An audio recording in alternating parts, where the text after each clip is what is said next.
Jaya Radha Madhava Jaya Kunja Bihari Jaya Radha Madhava Jaya Kunja Bihari Gopi Jana Vallabha Jaya Girivardhari Gopi Janavallabha Jaya Girivardhari Yashodanandana Prajajana Ranjana Yashodanandana Bhajana Ranjana Yashodanandana Prajajana Ranjana Yashodanandana Bhajana Ranjana Yamuna Tira Vanachari Yamuna Tira Vanachari Yamuna Tira Vanachari Yamuna Tira Vanachari Jaya Radha Madhava Jaya Kunja Vihari Jaya Radha Madhava Jaya Kunja Bihari Hare Krishna Krishna Krishna Hare Hare Hare Rama Rama Rama Hare Hare Hare Krishna Krishna Krishna Hare Hare Hare Rama Rama Rama Hare Hare Hare Krishna Krishna Krishna Hare Hare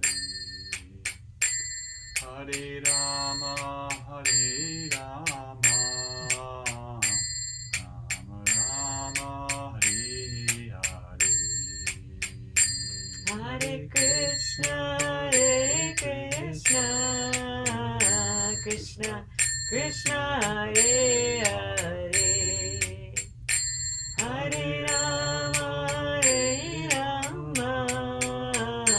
Rama Hare Hare Om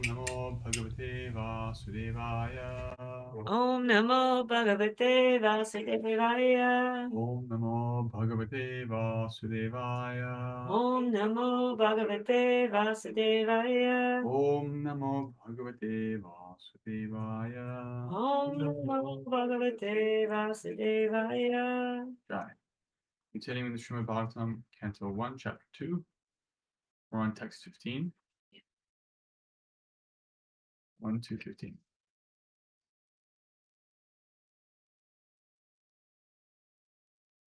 Yet anutyasina yukta karma granthi nibantanam chandanti kovidas tasya puna kuryat kataratim. With sword in hand, intelligent men cut through the binding knots of reactionary work, karma, by remembering the personality of Godhead. Therefore, who will not pay attention to his message? Srila Prabhupada's purport. The contact of the spiritual spark with material elements creates a knot which must be cut if one wants to be liberated from the actions and reactions of fruitive work. Liberation means freedom from the cycle of reactionary work. This liberation automatically follows for one who constantly remembers the transcendental pastimes of the personality of Godhead. This is because all the activities of the Supreme Lord, his lila, are transcendental to the modes of the material energy. They are all attractive spiritual activities, and therefore, constant association with the spiritual activities of the Supreme Lord gradually spiritualizes the conditioned soul and ultimately severs the knot of material bondage. Liberation from material bondage is, therefore, a byproduct of devotional service. Attainment of spiritual knowledge is not sufficient to ensure liberation. Such knowledge must be overcoated with devotional service so that ultimately the devotional service alone predominates. Then liberation is made possible. Even the reactionary work of the fruitive workers can lead one to liberation when it is overcoated with devotional service. Karma overcoated with devotional service is called karma yoga. Similarly, empirical knowledge overcoated with devotional service is called jnana yoga. But pure bhakti yoga is independent of such karma and jnana because it alone can not only endow one with liberation from conditional life, but also award one the transcendental loving service of the Lord. Therefore, any sensible man who is above the average man with a poor fund of knowledge must constantly remember the personality of Godhead by hearing about him, by glorifying him, by remembering him, and by worshiping him always without cessation. That is the perfect way of devotional service.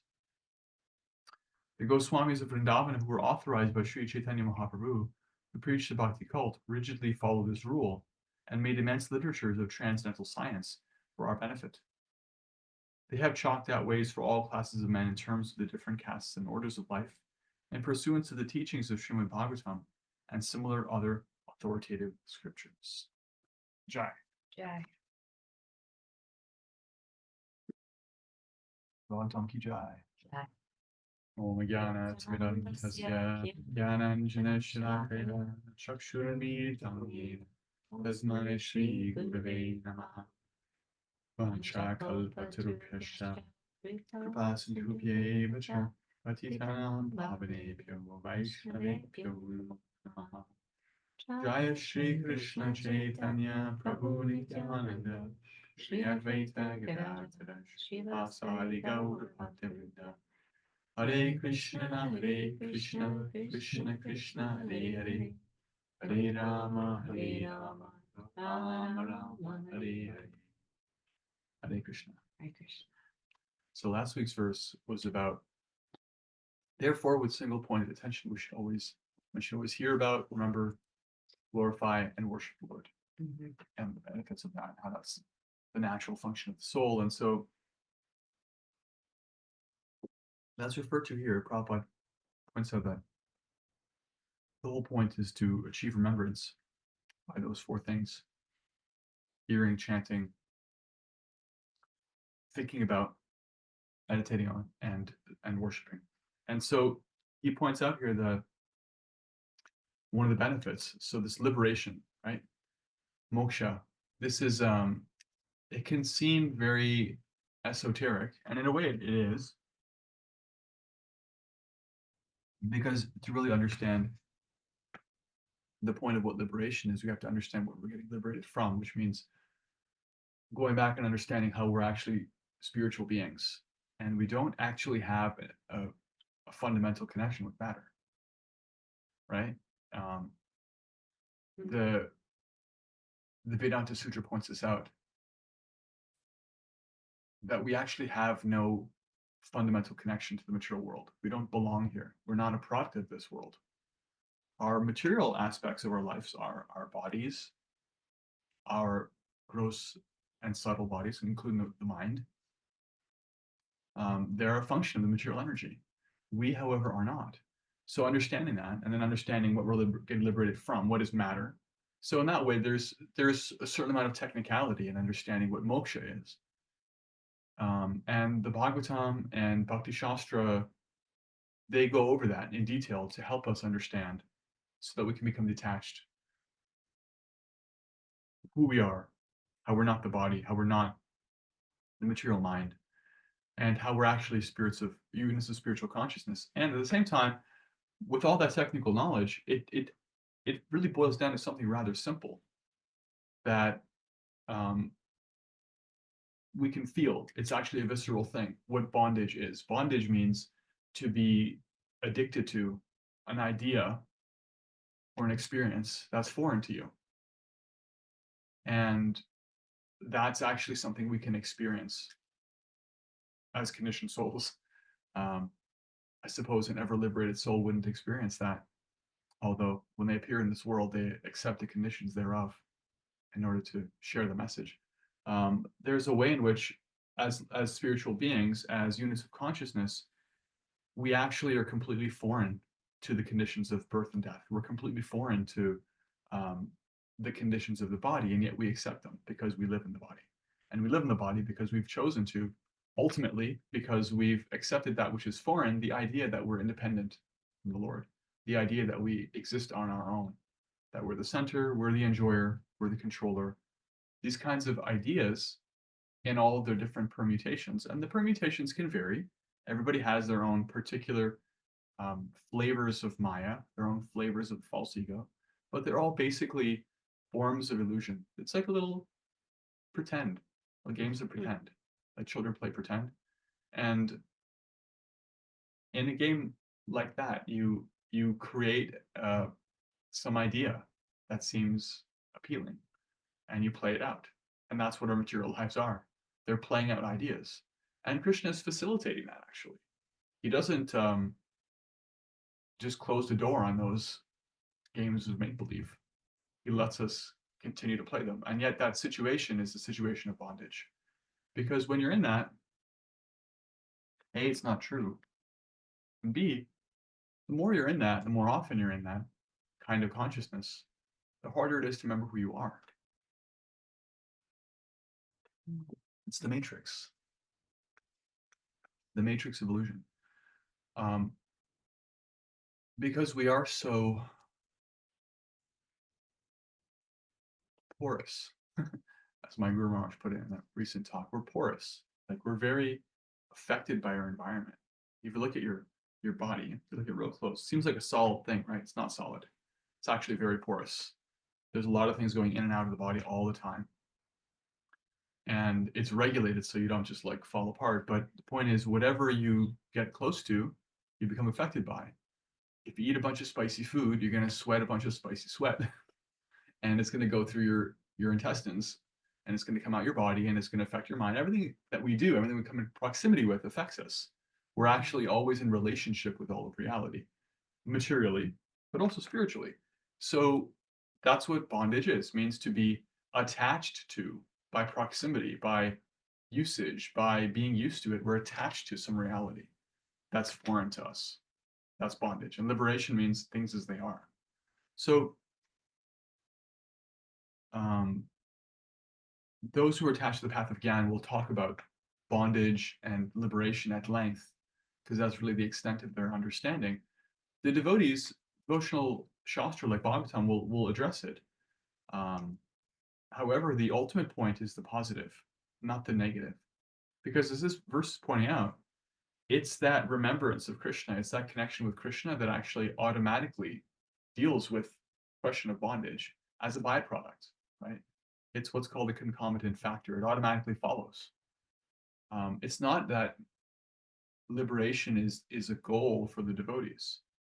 It doesn't have to be. It's not a bad goal to have because it's helpful. It certainly is a problem to be in a false situation. However, it's actually considered an inferior goal because it's a natural byproduct of the positive thing. If you are already attached to Krishna, you will become unattached to matter. It's natural. And if you're not already attached to Krishna, you can be unattached to matter, but for how long? And what form of practice are you using to get to that detachment from matter? It's generally much more difficult, as the many places in Shastra, including the 12th chapter Bhagavad Gita, point out. That kind of indirect path is not recommended because it's very difficult. So we focus on the positive. But on the way to the positive, it's good to know what the negative is. It's important to pause every so often, regularly actually, and at least look at, oh yeah, this is what it means to be in a material body. This is what it means to be convinced that I am matter, or to be convinced that I belong to a group of ideas or different distinctions and categories, material categories. That's what it means, right? This is where profiling comes from, and prejudice and ideology and discrimination of all kinds. Material discrimination is that there's a way in which I think I belong to something and I think I'm therefore not something else. This is duality, that I'm part of this in group and I'm not that. I'm, and that's true materially. Like, the body is what it is. The situations are what they are, but that doesn't mean that that's who we are and what we are. It's important to pause and look at that situation because we're in it all the time. Maya doesn't take any breaks, and so we can't really either.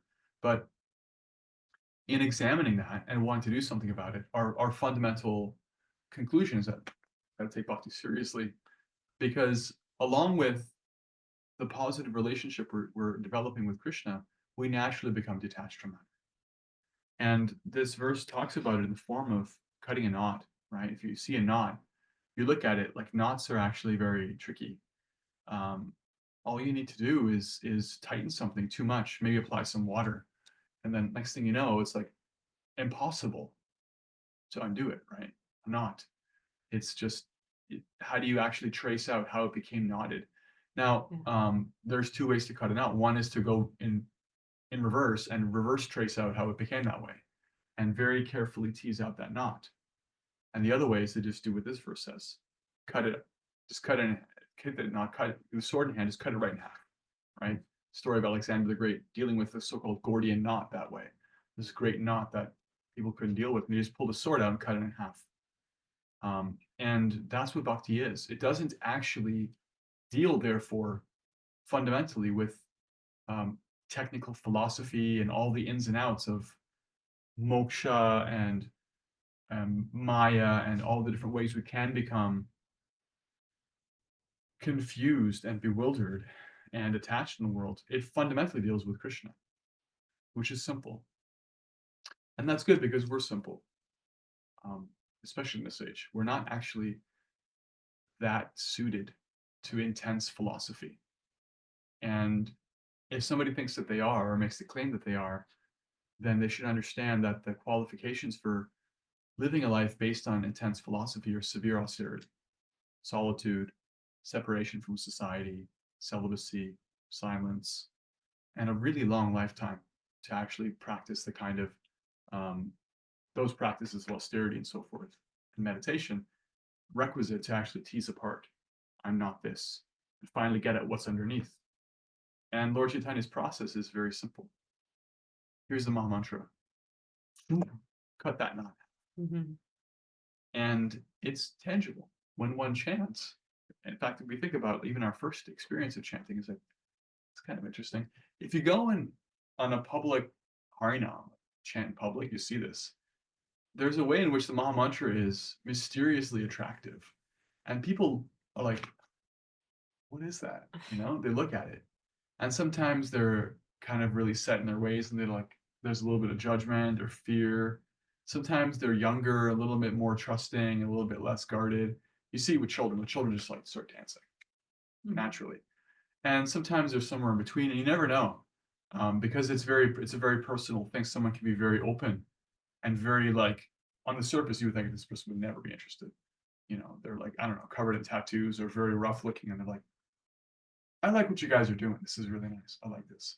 And someone else looks very together and like very, very distrustful. I don't like you. And they'll even say nasty things. It has to do with their level of attachment. But one way or another, you can see in their eyes, they can sense something. Something's happening here. There's something mysteriously attractive about bhakti, about Krishna's names, about Krishna himself. And so that's what we're doing. We're putting ourselves in touch with that and letting him cut the knot. And it's useful and helpful to pause and look at, okay, I think I'm my body. I'm acting as the body right now, or I'm acting as the mind. I'm under this mode of nature. This is Sankhya. Sankhya is like learning the categories of matter, learning the categories of reality. All right, this is Rajaguna. Now I'm in Tamas. And as soon as you recognize what you're in, you're becoming Sattva again. Okay, because clarity means Sattva. All right, I'm operating in Tamas. I don't want to get out of bed. I didn't sleep enough last night. Now that's happening. Let's deal with that. And that's useful. But ultimately, you have to do the positive thing. You got to get out of bed and chant Hare Krishna, come to the morning program, because it's not enough to know that you're in this mode of nature or that mode of nature. Knowledge isn't going to be enough. That's gyan here. That has to be gyan yoga. Not enough to do things. That's be karma yoga. So whether your inclination is you're very active, you're very cerebral, whatever your inclination is, overcoat it. Prabhupada uses this word over and over again in the purport. Overcoat it like a pill, right? Overcoat the pill. So in that analogy, like you have to take some medicine. The medicine's what's actually going to help you. But in order to take the medicine, you have to convince someone that it's delicious. So you have to give them their sugar and their, little gel capsule. So it's like bite size or like swallow size, and it's colorful. And so, that's all there. And all of that is dealing with our condition. Oh, you want to be active, you want to do stuff. Okay, great. You can sweep the floor for Krishna. And it doesn't make any material sense how doing that for Krishna will be any different than doing it not for Krishna. But it makes all the difference. And so that experience becomes a very tangible act of bhakti. And it makes no material sense how reading Srimad Bhagavatam with an intention of trying to understand Krishna is any different than understanding, some material idea. But it is different. And so if you're a thinker and an understander, apply that to this philosophy. And it makes a tangible difference. So to that end, Krishnadas Kaviraj Goswami says in the Chaitanya Charitamrita, if you are a very thoughtful person, apply your consideration to this movement of Lord Chaitanya. You will find it to be most striking and amazing. If you're very, whatever, in other words, whatever your conditioning is, apply it to Mahaprabhu's movement. Because it is actually astounding. It's an astounding thing. But our claims are magnificent and apparently outrageous. And so many people may not take it at face value, and that's okay. They don't have to. They can plug in and take some manner of activity or intellectual, thoughtful, conduct, overcoated with bhakti and experience the results for themselves, which include liberation. So when we feel like free from stress, that's part of what we're talking about when we say moksha, liberation. Stress is foreign to the soul. What do we have to be stressed about? We belong to Krishna. We're eternal.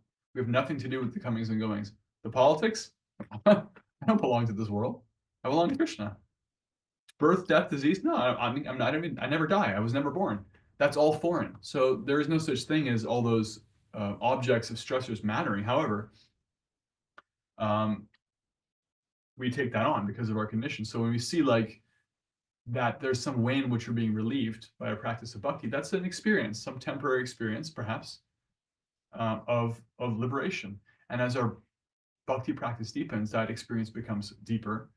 And the positive also starts to manifest. It coalesces like who Krishna is, how we relate to him, how we feel about him, how he feels about us, and our ongoing relationship with him. So for those who are interested in getting free from suffering, this verse has a lot to offer. And just to summarize, this attachment is compared to a knot, a very complicated knot. We don't fundamentally deal with teasing out all the different details of how that knot came to be, but we do regularly pause and look at the fact that, oh yeah, I'm bound. I'm actually like in this situation of misidentifying and define bondage as, how did I put it, attachment to something that's not true. And liberation is just reality as it is. And this bhakti process is a positive aiming process. It's looking toward Krishna and developing our relationship with him. And as a byproduct, we naturally become detached from matter, which means we become free from stress. We feel good. We become less confused, less burdened by bad habits, by useless things that are foreign, including up to fundamentally just the idea that I am a body and a mind, material mind. Just that whole idea becomes something we can examine and see, oh, that's an interesting idea. That doesn't make any sense. No, I'm actually a servant of Krishna. And so it's a very simple process. It's a process that overcoats our activities and thinking with bhakti. And that's the medicinal active ingredient, right? Active ingredient. The activity itself and the intellectual thing is not the active ingredient. It's actually the bhakti. Hare Krishna. Hare Krishna. So that was hopefully cogent and helpful. And let's have some reflection on it. What you heard in the verse, purport, or talk. I love the word porous and how we are porous and are affected by everything that we come into contact with. And just in my own experience, I'm very aware of that, and how as the more time and years that I have been practicing bhakti, like the more clear that is, or the less, I want to say, sort of tolerant I am of being in situations where, you know, the vibration or the conversation or the mode of material energy, right, is not actually in alignment with how I live and what I practice. So just really interesting to notice how that affects the mode of material nature that I'm then in after being around that, and how little knots can be formed even just from small situations. Like I can feel those knots, and then coming back to my practice or sangha or whatever it may be, Mahaprabhu, Gornitai, you know, the Bhakti house, it's like I can feel how those knots, and it takes a little while for the knots to come out, right? It's like, but it's without my practice, they would remain. Yeah, they'd get deeper. Right. And I think about in our opening prayers as we call out to our guru, our teachers, and the charyas, like we say, with the torchlight of knowledge. It's like I think of that as that sword of that can cut the knot. Yeah. And it's through their mercy, it's through hearing and the descending process of mercy that knot can be untied or cut. Yeah, it's humbling. Yeah, it's humbling to recognize our constitutional position. Our position is that we're very small. This is why humility is always found in a spiritually advanced person, because that's reality. We're not a big deal. Yeah. Actually, like, living entities are amazing. You know, it's the second chapter of Bhagavad Gita points out. Ascharya, they're astonishing. The soul is astonishing. It's an amazing thing. So it's humbling, but also beautiful and valuable. It's not like, oh, I don't matter. No, you do matter. That's Tamas. But in realization of spiritual reality is that, okay, I'm actually very small. So as a consequence of that, I have to be careful. I have to be careful. So that taking care is a symptom of wisdom. It's a recipe for success. And one of the patterns we can see historically in people who have challenges and maybe fall away from bhakti, or they pause their bhakti process, is that they tend to come to a point where they feel like, I'm good. Like, I'm liberated now. I've done enough service. I'm initiating guru. I've done so much service for the movement. I've made so many devotees, whatever it is. Like, there's never a point at which you're done.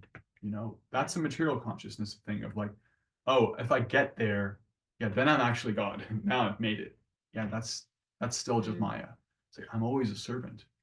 Not that I have to serve. Yes, I do, but I get to serve.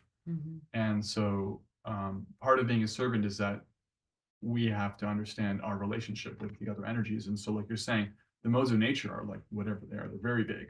Yeah. And if we have that God-given intelligence, that discrimination, we can see, oh, okay, if I go and deal with that situation very intimately, I will take on these qualities, at least temporarily. And maybe I still have to do that, maybe I don't, but at least I should be aware. And it's that bhakti practice that gives that clarity, and it ultimately purifies whatever we take on. And so it has to be there with seriousness. You don't have to be a great devotee. You have to be just a good devotee, but you do have to chant great japa. You have to take your practice seriously, because otherwise it's like Maya has free reign to like just grab you, pull you into her embrace, and there's nothing you can do with that. It's like just like dazzled. Oh wow, yeah. It's like our japa affirmation. Remind us. morning.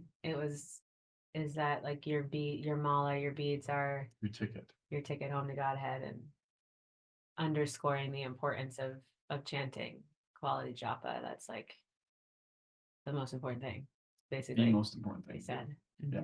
Prabhu was saying that Srila Prabhupada said that chanting Hare Krishna is the essence of our philosophy. Yeah. And that reading all the books is there to convince us, fortify us, and purify us to develop better and better chanting. It's like, in other words, hearing this should encourage us to chant more and chant with greater attention and focus. It's like there's always this relation to it. That's the application always. But I've never come across a class that didn't have an application in terms of chanting. It's like it's always applicable. There's other things that can apply to as well. How you deal with devotees, how you deal with Krishna, how you think, how you behave, how you regulate your life. Lots of things, but ultimately chanting daily is critically important. The most important anga.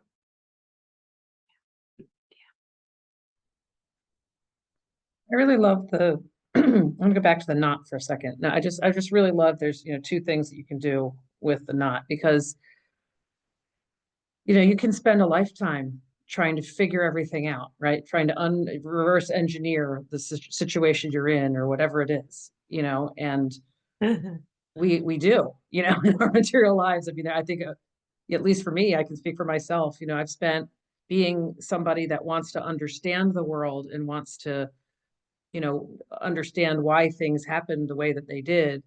You can really fall down the rabbit hole trying to figure out the why and get in that victim mentality or whatever of, I need to figure it out and then I'll know something, instead of, at some point if you're lucky enough to have somebody guide you to help you do that or whatever, or do it on your own, you lift your head and you look left and right and say, oh, I could just step over this and move on, or get more directly to the point. So I love the idea of, have you ever considered just cutting the knot out and walking away, or walking toward wherever you need to walk toward. I just think that's a great analogy. Yeah. At some point, you just got to be like, I'm not going to try to reason with this anymore. I'm just gonna, I'm leaving. I'm writing a Dear John letter. It's over, and Right. that's like a deep thing. It may not happen all at once, but just trying to do that, by practicing bhakti teaches so much more than what our own capacity for figuring it out can do. Yeah, and part of what I've experienced in trying to apply that of like, okay, instead of thinking I have to figure this out, just practicing bhakti, while still using my intelligence and reason, is that the practice of bhakti empowers me to actually understand things better anyway, right? Because the idea of like, I got to figure this out, it's based on the idea that I can figure it out on my own, right? Which is, there's so many holes in that idea. It doesn't work. I'm not independent in gathering knowledge. So even if one is very interested in figuring things out, if that's like their primary motivation in life, that's their deepest attachment, great. Then what I would say to them is, the best way for you to get to a point where you can actually understand what you want to understand is practice bhakti very seriously. Just do that. You'll become more intelligent. Read the Bhagavatam. I mean, if you read the Bhagavatam, there is so much there about reality that is thought-provoking, verifiable, amazing.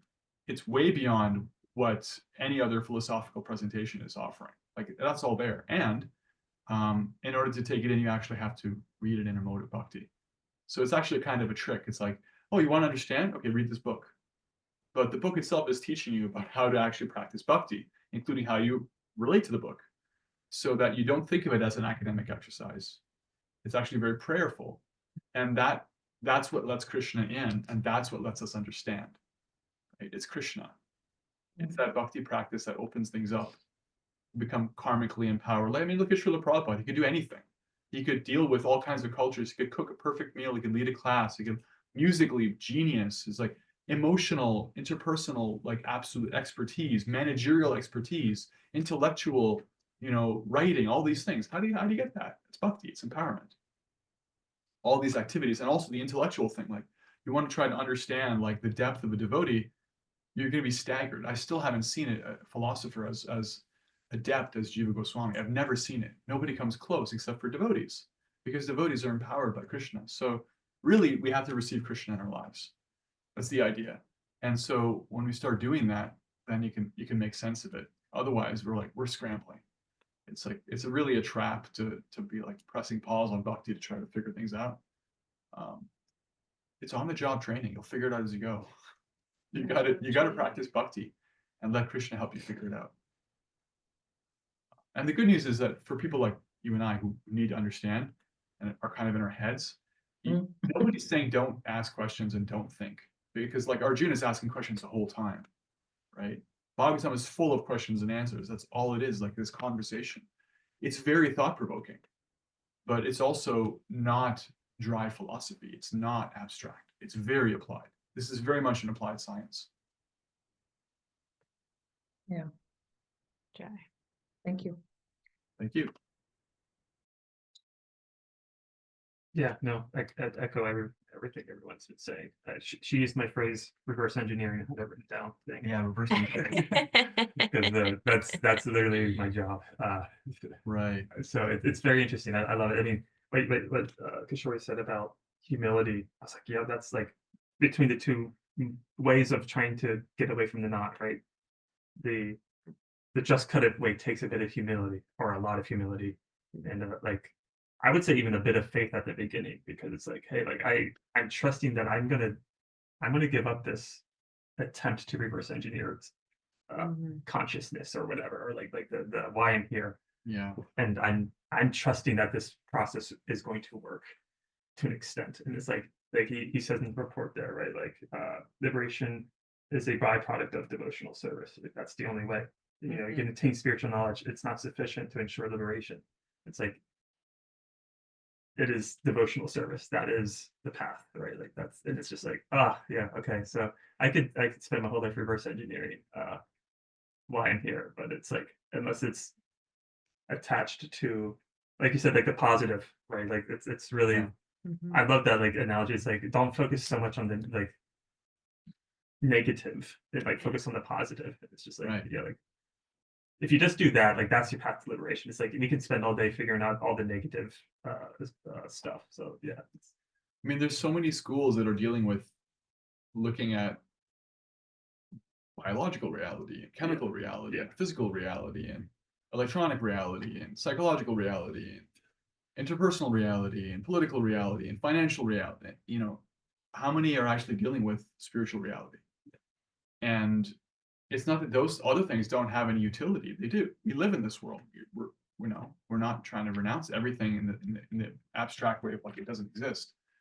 But if we don't actually have that positive practice, we're going to get lost, right? That's why the self-help section just keeps growing and growing and growing, because it has to be an applied science. You can't figure your way out of all these different complicated, and everyone has their own individual karma. You may as well have 7 billion different books in the self-help section, because if you're trying to look at it backwards and solve the problem, you have to like actually know every person's individual pattern, what happened. You know, it's like, no, that's not practical. So we have to just take to bhakti. Yeah. And then that individual thing of how it applies to me becomes illuminated. It starts to make sense. And Krishna will show you what you need to know about yourself. You know, what your patterns are, what you're holding on to. He'll do that. Yeah. You got to keep your eye on the light source when you're traveling in a dark place. You can't be trying to like just figure out what's in the shadows.